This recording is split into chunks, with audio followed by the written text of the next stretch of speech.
plus grands maîtres spirituels du monde, de l'Antiquité à l'époque moderne, ont partagé l'idée que la vérité la plus profonde de notre être n'est pas la propriété d'une religion ou d'une tradition spirituelle particulière, mais peut être trouvée dans le cœur de chaque personne.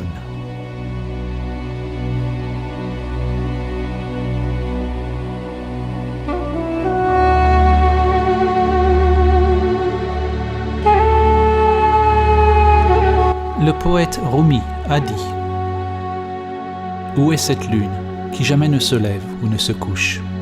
Où est cette âme qui n'est ni avec ni sans nous? Ne dites pas qu'elle est ici ou là. Toute création est cela, mais seul aux yeux qui peuvent voir. »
Dans l'histoire de la tour de Babel, l'humanité s'est fragmentée en d'innombrables langues, croyances, cultures et intérêts. Babel signifie littéralement la porte de Dieu. La porte est notre intellect, nos structures conditionnées.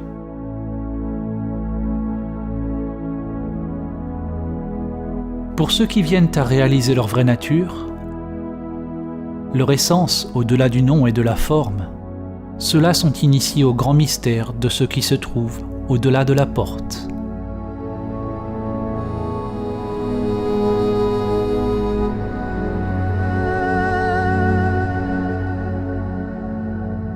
Une ancienne parabole, la parabole de l'éléphant, a été utilisée pour décrire comment diverses traditions donnent toute la direction vers une seule grande vérité. Un groupe de personnes aveugles touche chacune une partie différente d'un éléphant, obtenant une certaine impression de ce qu'est un éléphant. La personne qui se tient à la jambe de l'éléphant décrit l'éléphant comme étant un arbre. La personne à la queue dit que l'éléphant est comme une corde. L'éléphant est comme une lance, dit celui qui se tient à la défense. Pour celui qui touche l'oreille, l'éléphant semble être comme un éventail. La personne qui touche le flanc est catégorique. L'éléphant est comme un mur.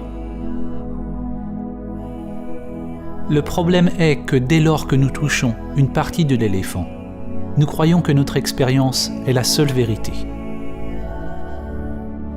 Nous ne reconnaissons pas ou n'apprécions pas que l'expérience de chaque personne est une facette différente du même animal.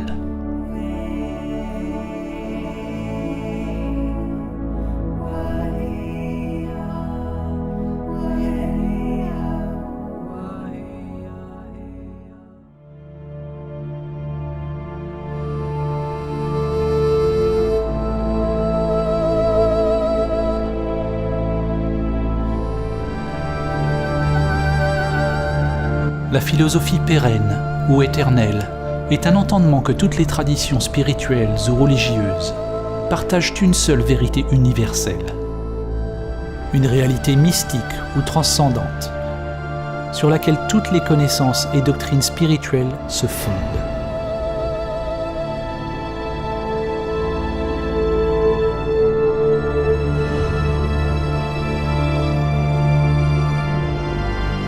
Swami Vivekananda a résumé l'enseignement pérenne en disant que la fin de toutes les religions est la réalisation de Dieu dans l'âme. C'est là l'unique religion universelle. Dans ce film, lorsque nous utilisons le mot « Dieu », il s'agit simplement d'une métaphore du transcendant, pointant vers le grand mystère au-delà de l'esprit égoïque limité. Réaliser le soi véritable ou soi immanent, c'est réaliser notre nature divine. Chaque âme a le potentiel de manifester un nouveau niveau de conscience supérieure afin de se réveiller de son sommeil et de son identification avec la forme.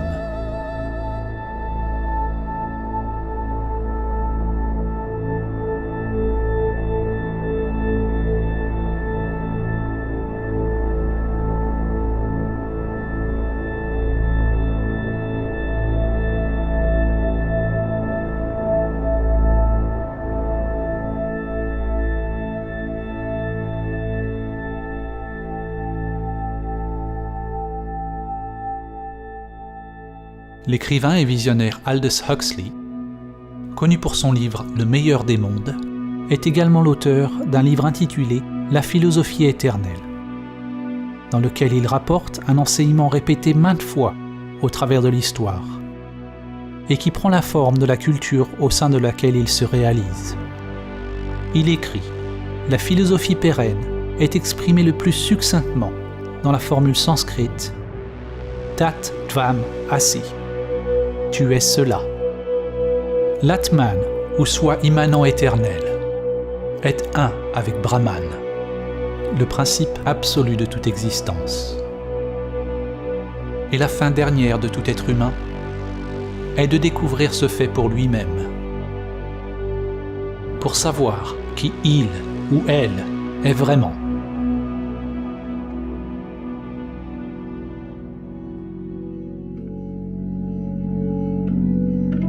Chaque tradition est comme une facette d'un joyau reflétant une perspective unique de la même vérité, tout en se faisant écho et en s'éclairant mutuellement. Quel que soit le langage et le cadre conceptuel utilisé, toutes les religions qui reflètent l'enseignement pérenne partagent l'idée qu'il existe une union avec quelque chose de plus grand, quelque chose qui nous dépasse.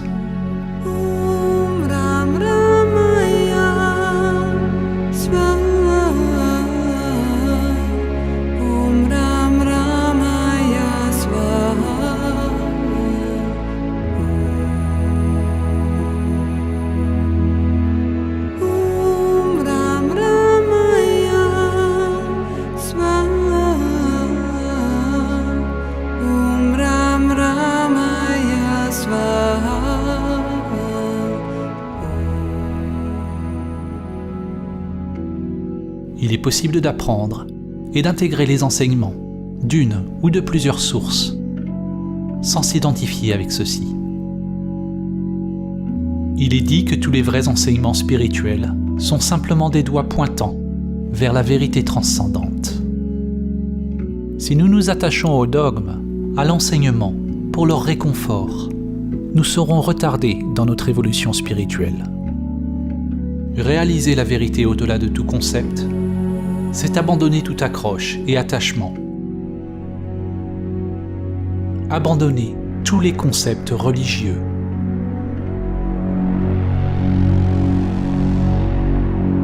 Du point de vue de l'ego, le doigt qui pointe vers Samadhi pointe tout droit vers l'abîme.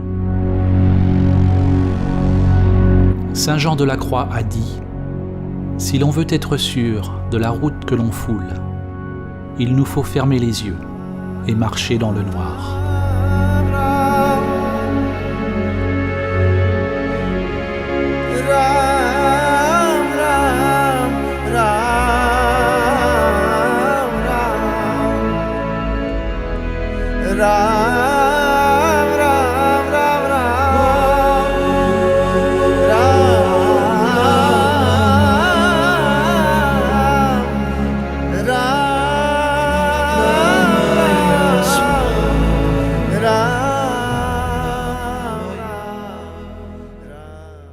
Samadhi Samadhi débute begins avec with un a saut leap into dans the l'inconnu. unknown.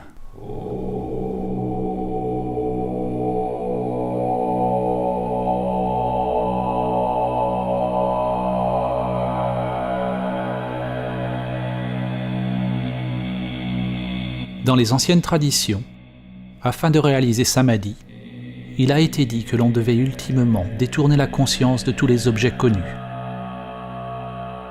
de tous les phénomènes extérieurs, pensées et sensations conditionnées, vers la conscience même, vers la source intérieure, le cœur ou l'essence de notre être. Dans ce film, lorsque nous utilisons le mot Samadhi, nous désignons le transcendant, au plus haut Samadhi, qui a été nommé Nirvikalpa Samadhi.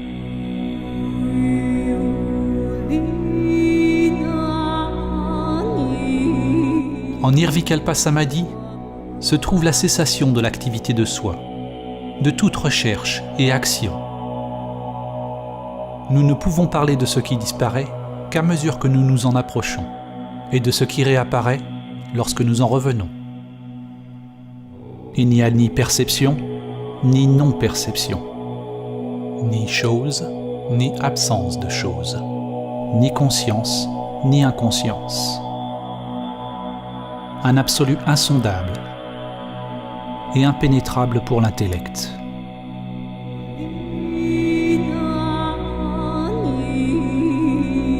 Quand le moi retourne à l'activité, il y a un non-savoir, une sorte de renaissance, et tout redevient nouveau.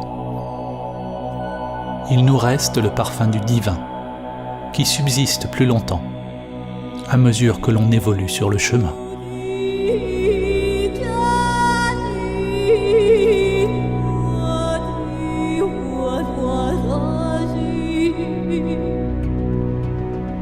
Il existe de nombreux types de samadhi, décrits dans les anciennes traditions. Et la langue a créé beaucoup de confusion au cours des années. Nous choisissons d'utiliser le mot samadhi pour désigner l'union transcendante. Mais nous aurions pu utiliser aussi facilement un mot provenant d'une autre tradition. Samadhi est un ancien terme sanskrit qui est commun aux traditions védiques, yogiques et samkhya de l'Inde, et qui a imprégné de nombreuses autres traditions spirituelles. Samadhi est le 8e membre des 8 membres du yoga de Patanjali et la 8e partie du noble chemin octuple de Bouddha.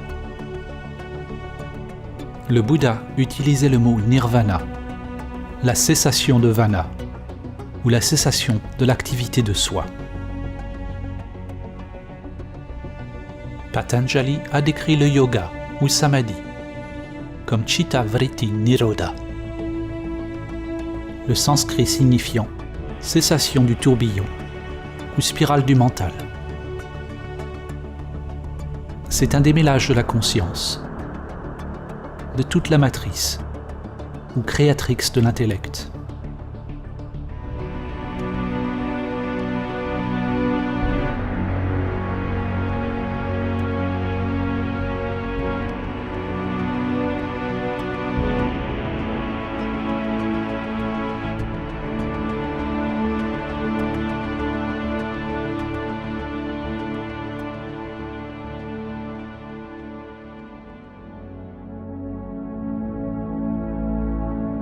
Samadhi ne désigne aucun concept, car pour le réaliser, il est nécessaire de laisser tomber l'intellect conceptuel.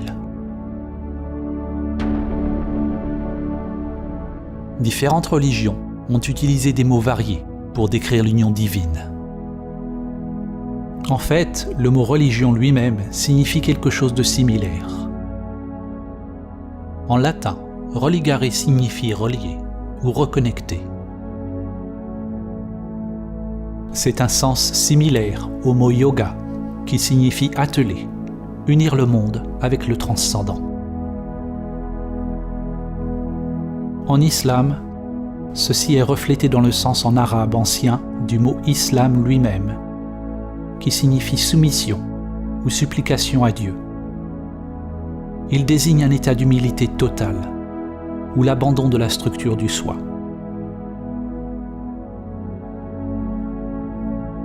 les mystiques chrétiens, tels que saint François d'Assise, sainte Thérèse d'Avila et saint Jean de la Croix, décrivent une union divine avec Dieu, le royaume intérieur de Dieu.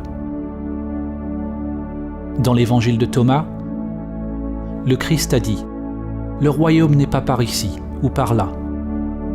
En vérité, le royaume du Père s'étend sur la terre, mais les hommes ne le voient pas. » Les œuvres des philosophes grecs, Platon, Plotin, Parménide et Héraclite, vues à travers l'objectif de l'enseignement pérenne, nous dirigent vers la même sagesse. Plotin nous apprend que le plus grand effort humain est de guider l'âme humaine vers l'état suprême de perfection et d'union avec l'un.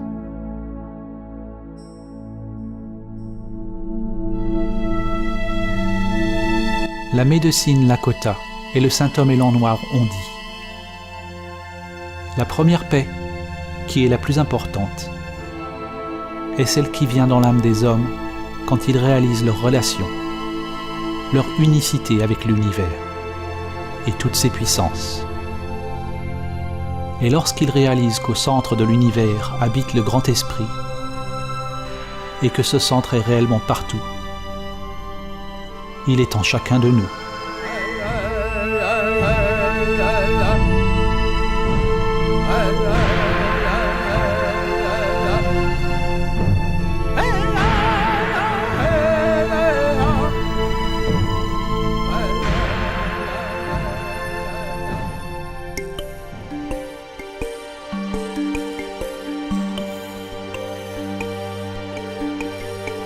Sur le chemin de l'éveil, à moins que nous soyons en samadhi, il y a toujours deux polarités, deux portes dans lesquelles on peut entrer, deux dimensions, l'une vers la conscience pure et l'autre vers le monde des phénomènes. Le courant ascendant vers l'absolu et le courant descendant vers Maya et tout ce qui se manifeste, à la fois vu et invisible. La relation entre relatif et absolu pourrait être résumée dans la citation suivante de Sri Nisargadatta Maharaj. La sagesse est de savoir que je ne suis rien. L'amour est de savoir que je suis tout. Et entre les deux, ma vie fluctue.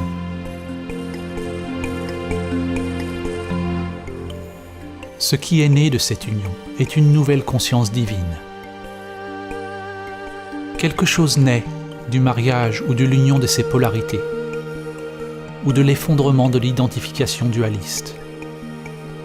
Mais ce qui naît alors n'est pas une chose, et n'est jamais né.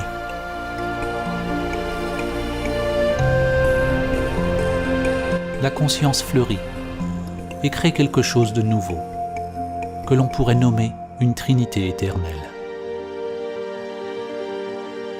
Dieu le Père, le transcendant, inconnaissable et immuable, est uni au divin féminin, qui est tout ce qui change. Cette union entraîne une transformation alchimique, une sorte de mort et de renaissance. Dans les enseignements védiques, l'union divine est représentée par deux forces fondamentales, Shiva et Shakti. Les noms et les visages des différents dieux changent à travers l'histoire, mais leurs attributs fondamentaux demeurent. Ce qui naît de cette union est une nouvelle conscience divine, une nouvelle manière d'être dans le monde. Deux polarités inséparablement une énergie universelle, sans centre, sans limitation. C'est l'amour pur. Il n'y a rien à y gagner ou à y perdre, car c'est un vide complet et simultanément absolument plein.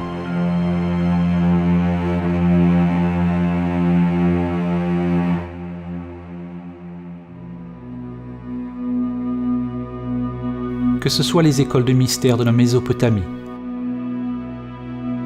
les traditions spirituelles des Babyloniens et des Assyriens, les religions de l'Égypte ancienne, les cultures nubiennes et kémétiques de l'Afrique ancienne, les traditions chamaniques et indigènes autour du monde, le mysticisme de la Grèce antique, les gnostiques, les non-dualistes, les bouddhistes, les taoïstes, les juifs, les zoroastriens, les jaïns, les musulmans ou les chrétiens.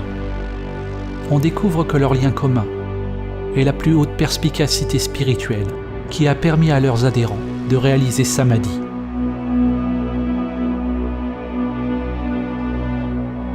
Le mot Samadhi lui-même désigne la réalisation de la similitude ou unité en toute chose. Il signifie union. C'est unir tous les aspects de vous-même. Mais ne confondez pas la compréhension intellectuelle avec la véritable réalisation de Samadhi. C'est votre tranquillité immobile, votre vacuité qui unit tous les niveaux de la spirale de la vie.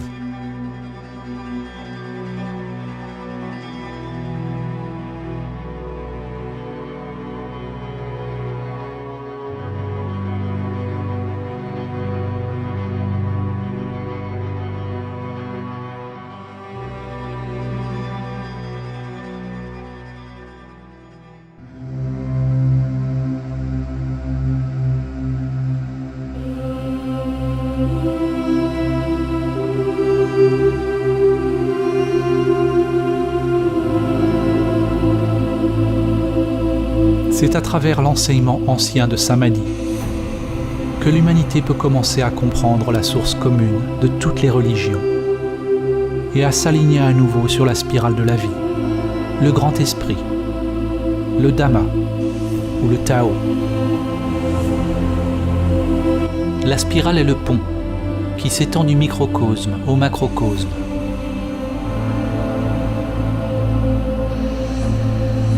De votre ADN au lotus d'énergie intérieure qui s'étend à travers les chakras jusqu'aux bras spiraux des galaxies. Chaque niveau de l'âme s'exprime à travers la spirale comme des branches en constante évolution, vivant, explorant. Le vrai Samadhi réalise la vacuité de tous les niveaux du soi, toutes les enveloppes de l'âme. La spirale est le jeu sans fin de la dualité et du cycle de la vie et de la mort.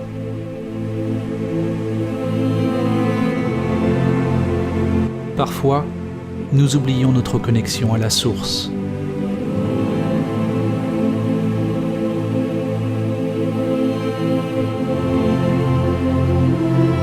L'objectif au travers duquel nous voyons est très étroit et nous nous identifions à une créature limitée qui rampe sur la terre, seulement pour accomplir une fois de plus le voyage de retour à la source,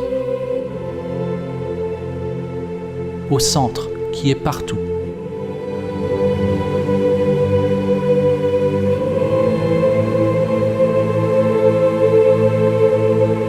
Chuang Tzu a dit: quand il n'y a plus de séparation entre ceci et cela, on l'appelle le point immobile du Tao, au point stationnaire, au centre de la spirale.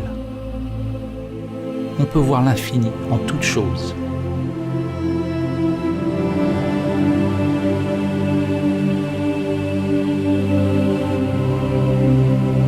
L'ancien mantra Om Mani Padme Hum a une signification poétique. On s'éveille, on réalise le joyau au sein du lotus.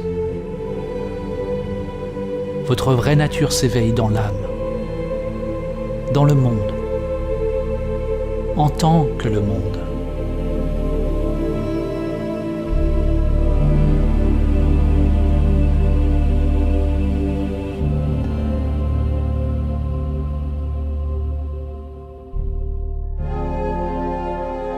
en utilisant le principe hermétique, ainsi en haut, tel en bas, ainsi en bas, tel en haut. Nous pouvons utiliser des analogies pour commencer à comprendre la relation entre l'esprit et l'immobile, le relatif et l'absolu.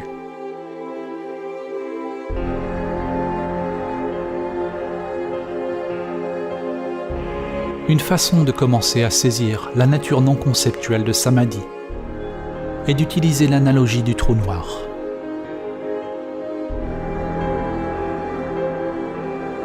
Un trou noir est traditionnellement décrit comme une région de l'espace avec un champ gravitationnel massif et si puissant qu'aucune lumière ou matière ne peut s'en échapper. De nouvelles théories postulent que tous les objets, des plus petites particules microscopiques aux formations macrocosmiques, comme les galaxies, ont un trou noir ou une singularité mystérieuse en leur centre. Dans cette analogie, nous allons utiliser cette nouvelle définition d'un trou noir comme étant le centre qui est partout.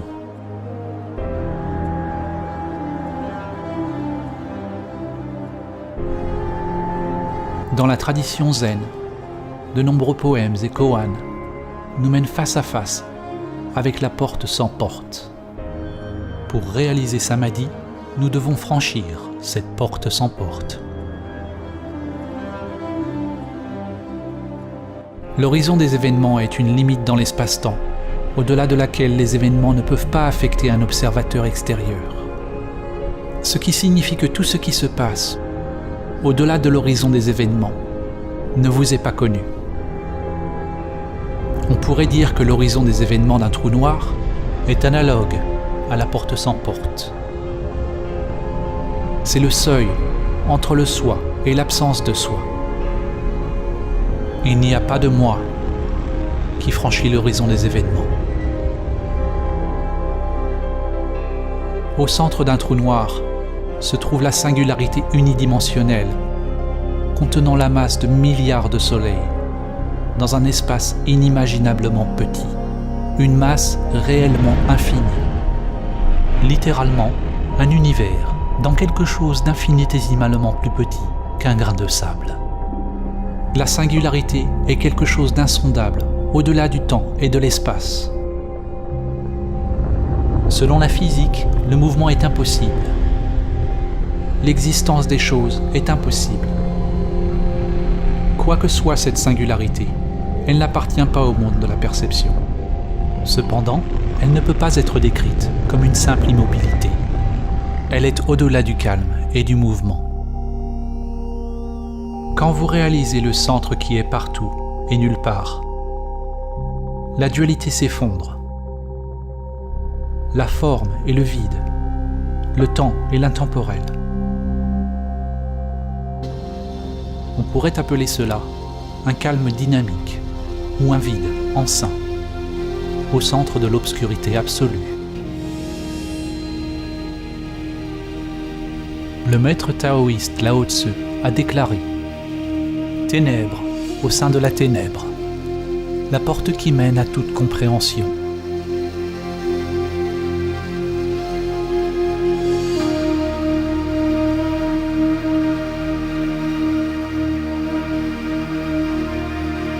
Le mythologue comparatif et écrivain Joseph Campbell décrit un symbole récurrent,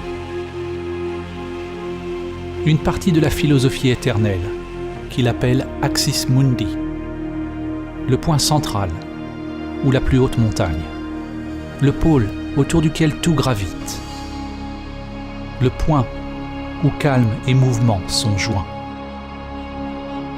De ce centre est réalisé un puissant arbre à fleurs, un arbre de la Bodhi qui rejoint tous les mondes.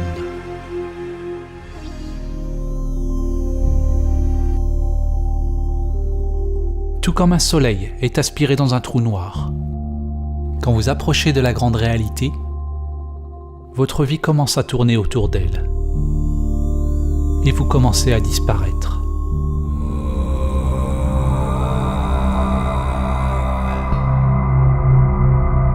À mesure que vous approchez du soi immanent, cela peut être terrifiant pour la structure de l'ego. Les gardiens de la porte sont là pour tester ceux dans leur voyage.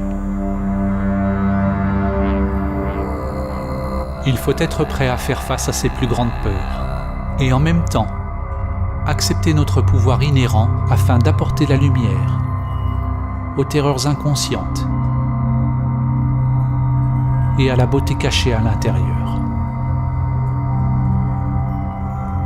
Si votre intellect n'est pas ému, s'il n'y a pas de réaction du soi, alors tous les phénomènes produits par l'inconscient surgissent et s'évanouissent.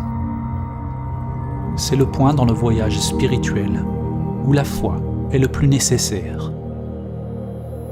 Qu'entendons-nous par foi ? La foi n'est pas la même chose que la croyance. La croyance, c'est accepter quelque chose au niveau de l'intellect pour apporter confort et assurance. La croyance est un moyen pour la pensée d'étiqueter ou de contrôler l'expérience. La foi est en réalité le contraire. La foi, c'est rester à l'endroit du non-savoir total. Accepter tout ce qui surgit de l'inconscient.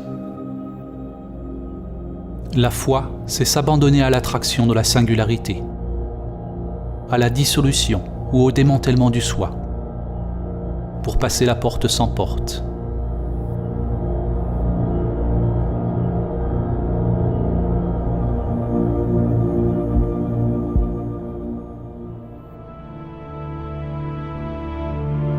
L'évolution et la structure d'une galaxie sont étroitement liées à l'échelle du trou noir en son centre, tout comme votre évolution est liée à la présence du soi immanent, la singularité, qui est votre vraie nature. Nous ne pouvons pas voir le trou noir, mais nous pouvons le connaître par la manière dont les choses se déplacent autour de celui-ci, par la façon dont il interagit avec la réalité physique. De même, nous ne pouvons pas voir notre vraie nature. Le moi immanent n'est pas une chose, mais nous pouvons observer une action illuminée. Comme le disait le maître zen Suzuki, il n'y a pas à proprement parler de gens illuminés. Il n'y a qu'une activité illuminée.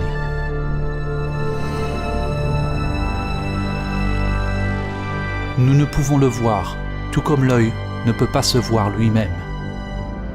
Nous ne pouvons le voir car c'est grâce à celui-ci que la vue est possible. Comme le trou noir, Samadhi n'est pas le néant, et ce n'est pas non plus une chose. C'est l'effondrement de la dualité, de choses et non-choses.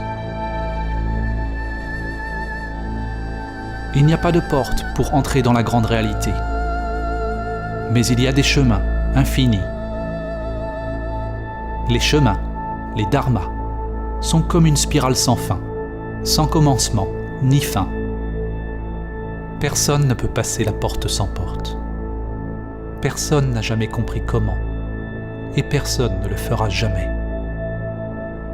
Personne ne peut passer la porte sans porte. Alors, soyez personne.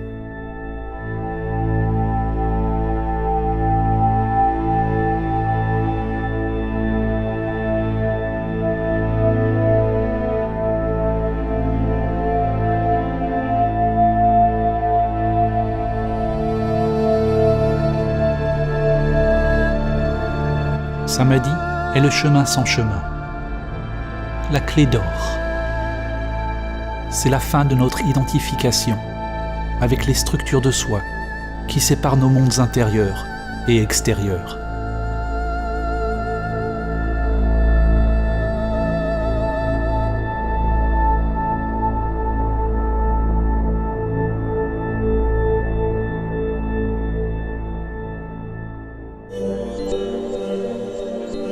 Il existe de nombreux modèles de développement qui décrivent les couches ou les niveaux de structure du soi. Nous allons utiliser un exemple qui est très ancien. Dans les Upanishads, les couches qui recouvrent l'Atman ou l'âme sont appelées koshas. Chaque kosha est comme un miroir, une couche de la structure du soi.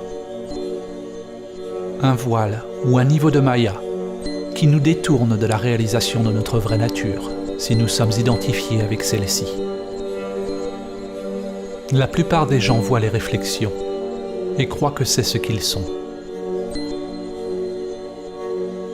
Un miroir reflète la couche animale, le corps physique.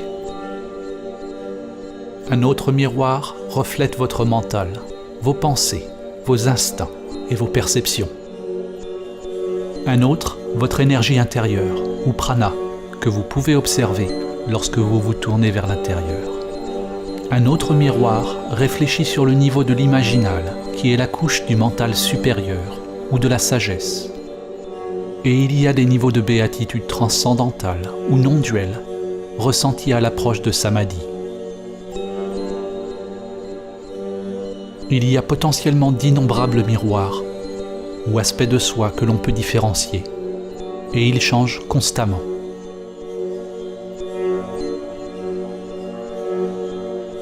La plupart des gens n'ont pas encore découvert les couches praniques, celles de l'esprit supérieur et de la béatitude non-duelle.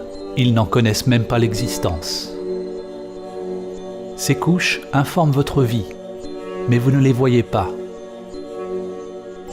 Les miroirs cachés informent vraiment nos vies plus que ceux qui sont visibles. Ils sont invisibles car pour la plupart des gens, ils ne sont pas complètement illuminés par la conscience. Tout comme le filet de joyaux d'Indra, les miroirs se reflètent tous les uns les autres, et les réflexions reflètent toutes les autres réflexions, à l'infini. Un changement sur un niveau affecte simultanément tous les niveaux. Certains de ces miroirs peuvent être laissés dans l'ombre, à moins que nous ayons la chance d'avoir un guide compétent pour nous aider à les éclairer. La vérité est que nous ne savons pas ce que nous ne savons pas. Maintenant,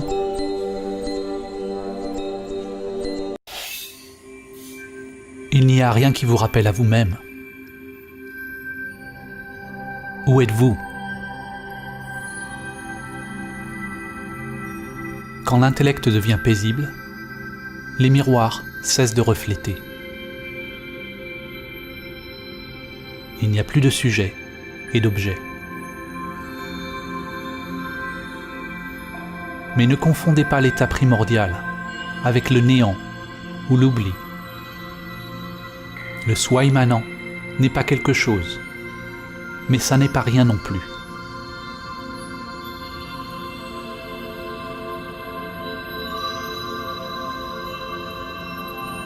La source n'est pas une chose, c'est le vide ou le calme lui-même. C'est un vide qui est la source de toute chose. La forme est réalisée exactement comme le vide. Le vide est réalisé exactement comme la forme. Cette source est le grand ventre de la création, enceint de toutes les possibilités.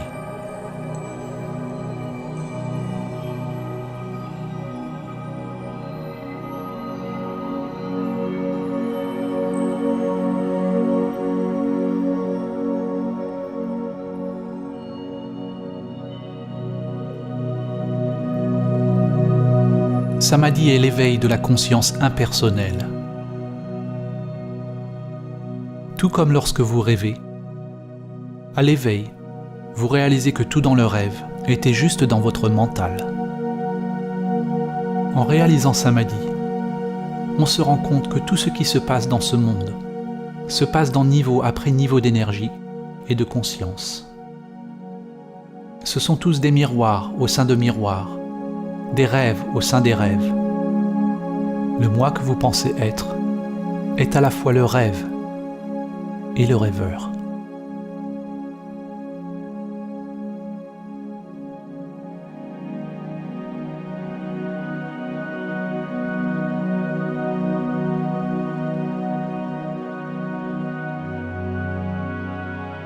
Tout ce que nous disons dans ce film, laissez-le partir.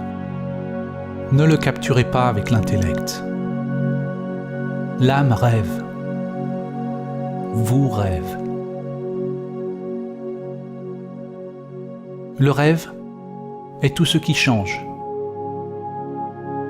Mais il est possible de réaliser l'immuable.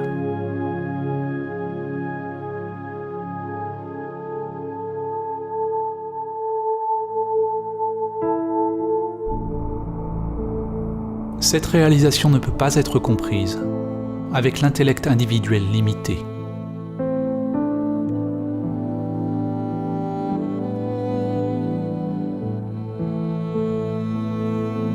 Lorsque l'on revient de Nirvikalpa Samadhi, les miroirs commencent à nouveau à refléter. Et l'on réalise alors que le monde dans lequel nous pensons vivre est en fait nous-mêmes.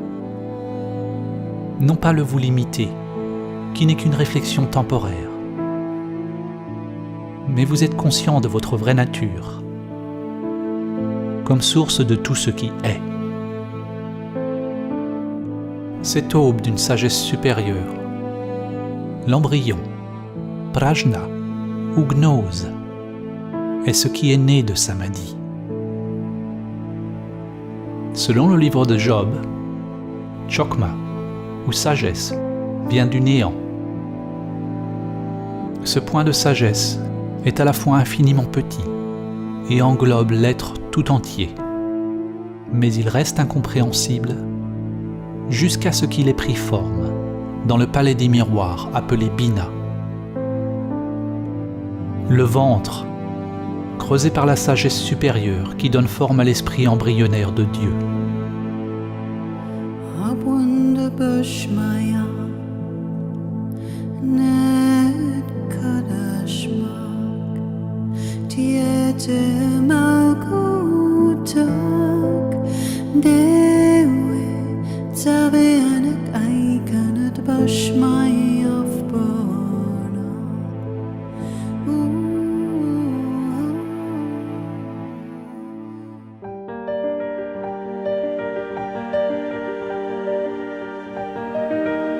L'existence des miroirs ou l'existence du mental n'est pas un problème.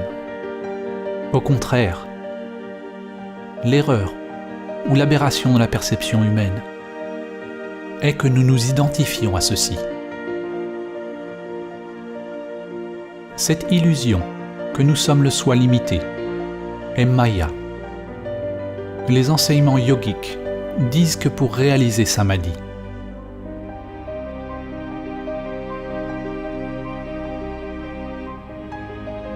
jusqu'à ce que vous disparaissiez en lui, ou lui en vous.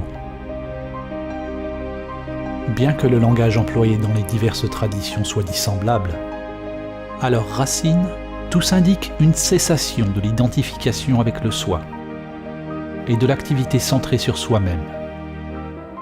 Le Bouddha a toujours enseigné en termes négatifs. Il a préconisé d'enquêter directement sur le fonctionnement de la structure de soi. Il n'a pas dit ce qu'est Samadhi, juste qu'il s'agit de la fin de la souffrance. Dans l'Advaita Vedanta, on trouve le terme neti, neti, qui signifie pas ceci, pas cela. Les gens, sur le chemin de la réalisation de soi, s'interrogent sur leur vraie nature, ou sur la nature de Brahman, en découvrant d'abord ce qu'ils ne sont pas. De même, dans le christianisme, Sainte Thérèse d'Avila a décrit une approche de la prière basée sur le chemin négatif, ou via negativa. Une prière de calme, de soumission et d'union, qui est le seul moyen d'approcher l'absolu. Grâce à ce processus progressif de dépouillement, on laisse tomber tout ce qui n'est pas permanent, tout ce qui change. L'intellect, la structure de l'ego et tous les phénomènes, y compris les couches cachées du soi. L'inconscient doit devenir transparent afin de refléter la source unique. S'il y a un savoir profond ou un soi opérant dans l'inconscient, alors nos vies restent captives dans un labyrinthe de motifs cachés qui composent le soi non découvert.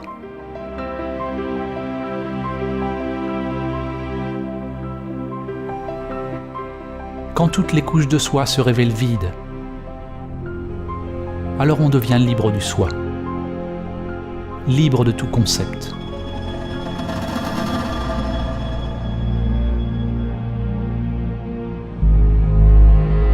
Un tournant dans votre évolution est lorsque vous réalisez que vous ne savez pas qui vous êtes. Qui éprouve le souffle? Qui éprouve le goût? Qui éprouve le chant, le rituel, la danse, la montagne? Soyez le témoin du témoin. Observez l'observateur. Au début, lorsque vous observez l'observateur, vous ne verrez que le faux moi. Mais si vous persistez, il cédera.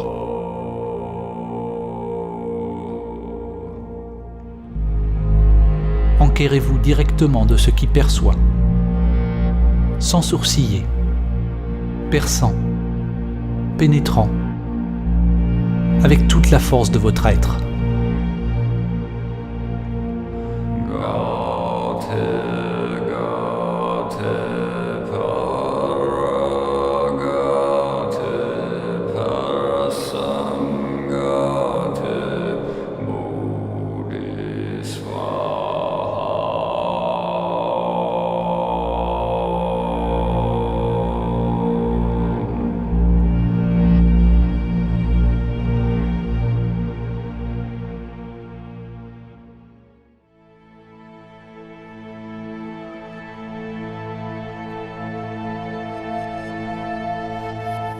Il n'y a pas de soi qui se réveille. Il n'y a pas de vous qui se réveille. Ce dont vous vous réveillez est l'illusion du moi séparé, d'un rêve d'un vous limité. En parler est dénué de sens. Il doit y avoir une cessation effective du soi pour réaliser directement ce dont il s'agit. Et une fois réalisé, il n'y a rien qui puisse être dit à ce sujet. Dès que vous dites quelque chose, vous êtes de retour dans l'intellect. Et j'en ai déjà trop dit.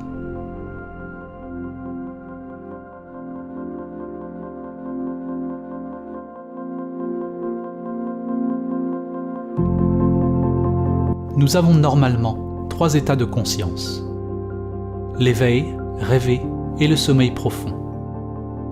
Samadhi est parfois appelé le 4e état, l'état fondamental de la conscience, un éveil primordial qui peut devenir continuellement présent et parallèle aux autres états de conscience. Dans le Vedanta, on l'appelle Turiya. D'autres termes pour Turiya sont la conscience du Christ, la conscience de Krishna, la nature de Bouddha, ou Sahaja Samadhi. En Sahaja Samadhi, le soi immanent reste présent durant l'usage de toutes les fonctions humaines. L'immuable est immobile au centre de la spirale des phénomènes changeants. Les pensées, les sentiments, les sensations et l'énergie tournent autour du centre, sur la circonférence. Mais le degré de calme ou de « je suis » persiste pendant l'activité extérieure, exactement comme durant la méditation. Il est possible que le soi immanent reste présent, même pendant le sommeil profond. Que votre conscience de « je suis » demeure sans va-et-vient, même si les états de conscience changent.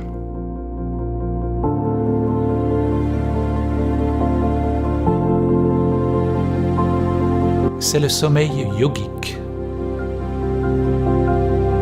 Dans le Cantique des Cantiques, ou le Cantique de Solomon de la Bible hébraïque ou de l'Ancien Testament, il est écrit « Je dors, mais mon cœur veille ». Cette réalisation de la conscience éternelle et impersonnelle est reflétée dans les paroles du Christ quand il a dit «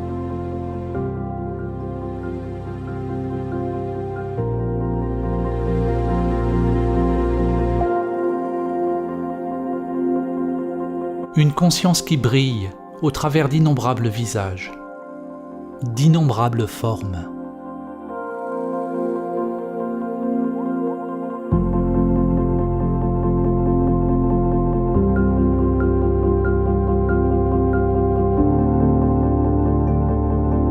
Au commencement, c'est une flamme fragile, née des polarités en vous. Le masculin, pénétrant la conscience, avec soumission, ou l'ouverture de l'énergie féminine.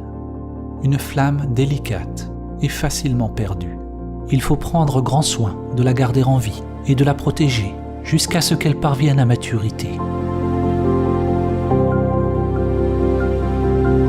Samadhi est à la fois un état de conscience intemporel et une étape dans un processus de développement continu. Quelque chose d'organique qui grandit avec le temps.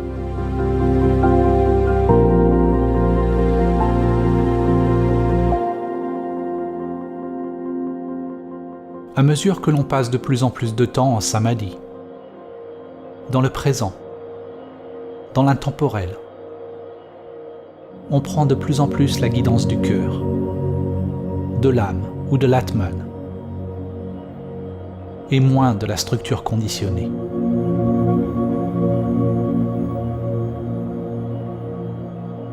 C'est ainsi que l'on devient libre de l'esprit inférieur, libre de toute pensée pathologique. Le câblage interne change. L'énergie ne circule plus inconsciemment dans les vieilles structures conditionnées. Ce qui est une autre façon de dire que l'on n'est plus identifié avec la structure de soi, avec le monde extérieur de la forme.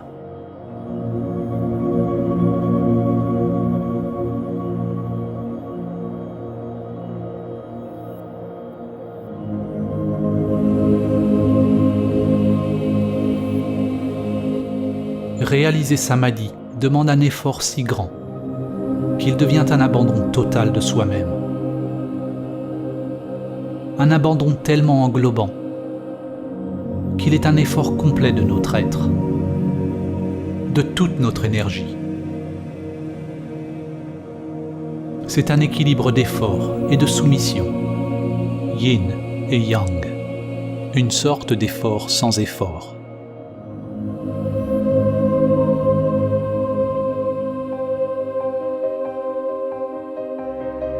Le mystique indien et yogi Paramahamsa Ramakrishna a dit « Ne cherchez pas l'illumination, à moins que vous ne la cherchiez comme quelqu'un dont les cheveux sont en feu, cherche un étang. Vous le cherchez avec tout votre être. » Au cours de la pratique de la transcendance de l'ego, il faut faire preuve de grand courage, de vigilance et de persévérance pour maintenir l'embryon en vie. Pour ne pas retomber dans les empreintes figées du monde. Cela requiert une volonté d'aller contre le courant, contre l'écrasement inexorable de la matrice, le broiement des roues de samsara. Chaque souffle, chaque pensée, chaque action ayant pour seul but de réaliser la source. Samadhi n'est pas réalisé par l'effort, ni en l'absence d'effort. Laisser tomber l'effort et le non-effort est une dualité qui n'existe que dans l'intellect. La véritable réalisation de samadhi est si simple et si indifférenciée qu'elle est toujours mal interprétée à travers un langage intrinsèquement dualiste. Il n'y a qu'une seule conscience primordiale qui se réveille, comme étant le monde, mais elle a été obscurcie par de nombreuses couches mentales. Comme le soleil caché derrière les nuages, à mesure que chaque couche mentale est abandonnée, son essence est révélée.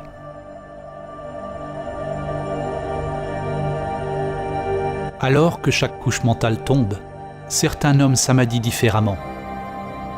Ils donnent des noms différents à différentes expériences ou à différents types de phénomènes.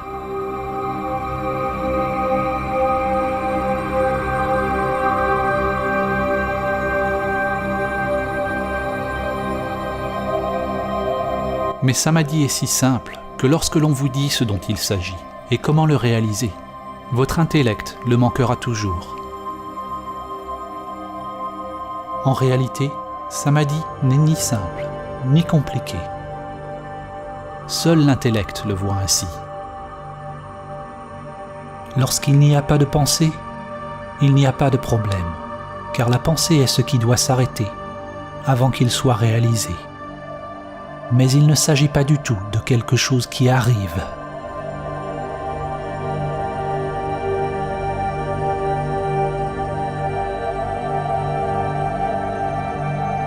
L'enseignement le plus concis de Samadhi peut être trouvé dans cette phrase. Sois calme et sais.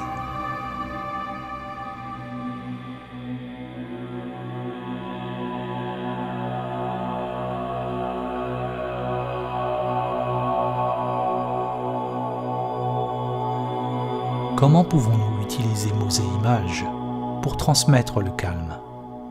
Comment pouvons-nous transmettre le silence en faisant du bruit ? Plutôt que de parler de Samadhi en tant que concept intellectuel. Ce film est un appel radical à l'inaction, un appel à la méditation, au silence intérieur et à la prière intérieure. Un appel à stopper.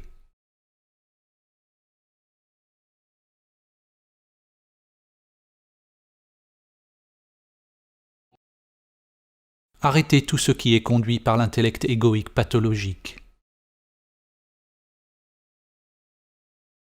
Sois calme et sais.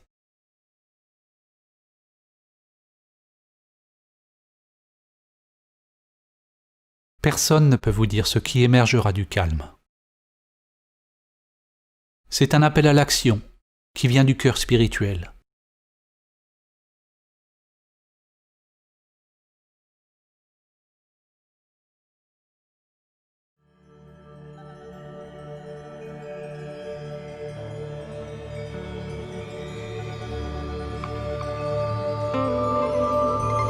C'est comme se souvenir de quelque chose d'ancien. L'âme se réveille et se souvient d'elle-même.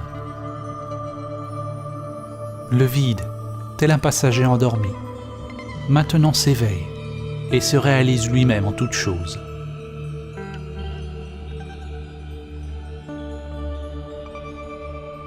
Vous ne pouvez pas imaginer ce qu'est Samadhi avec l'intellect égoïque limité. Tout comme vous ne pouvez pas décrire à une personne aveugle ce qu'est la couleur. Votre intellect ne peut pas le connaître, il ne peut pas le fabriquer.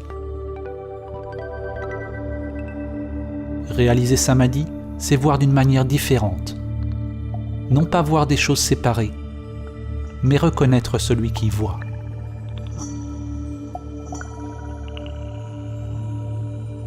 Saint François d'Assise a dit « Ce que vous cherchez est ce qui regarde. » Après avoir vu la lune, vous pouvez la reconnaître dans chaque reflet. Le soi véritable a toujours été là. Il est en tout. Mais vous n'avez pas réalisé sa présence. Alors que l'on apprend à reconnaître et à demeurer comme le vrai soi, au-delà du mental et des sens, il devient possible de se ressentir béat devant le plus banal. On devient béatitude.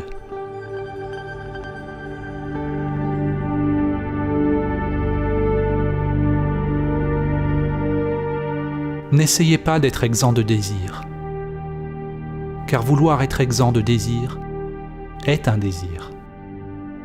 Vous ne pouvez pas tenter d'être immobile, car votre effort même est mouvement. Réalisez le calme qui est toujours présent. Sois le calme et sais. Lorsque toutes les préférences sont abandonnées, la source est révélée.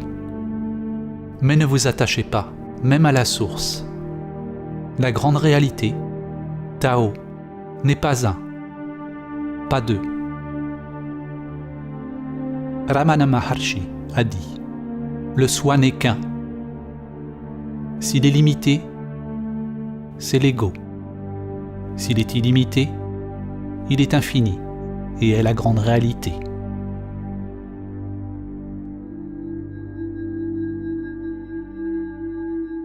Si vous croyez ce qui est dit, vous l'avez manqué.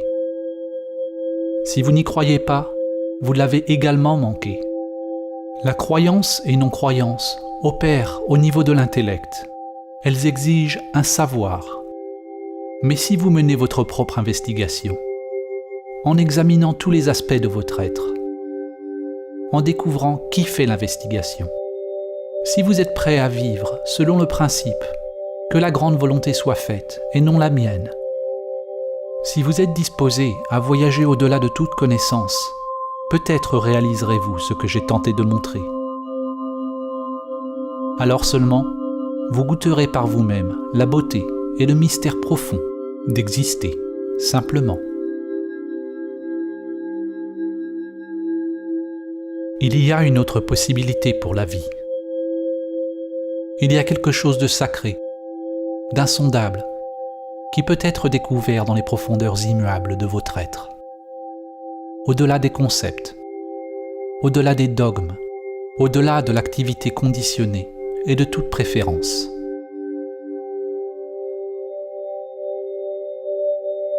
On ne l'acquiert pas avec des techniques, des rituels ou des pratiques. Il n'y a pas de comment l'obtenir. Il n'y a pas de système, il n'y a pas de chemin vers le chemin.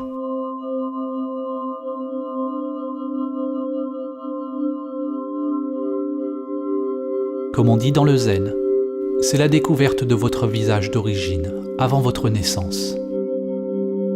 Il ne s'agit pas d'ajouter plus à vous-même. C'est devenir une lumière sur soi-même. Une lumière qui dissipe l'illusion de soi.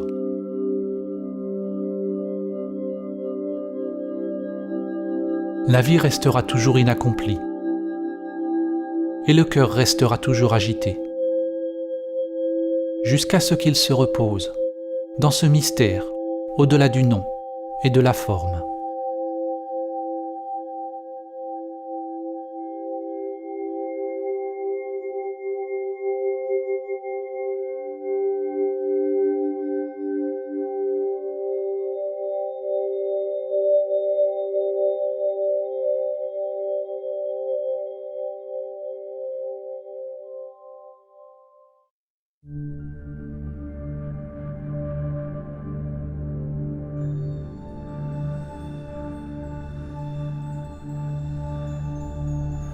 Om Shri Lakshmi Swaha Swaha Om Shri Lakshmi Swaha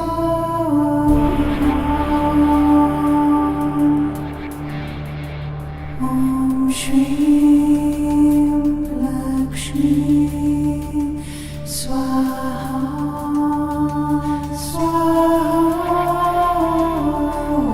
Shri Lakshmi Swaha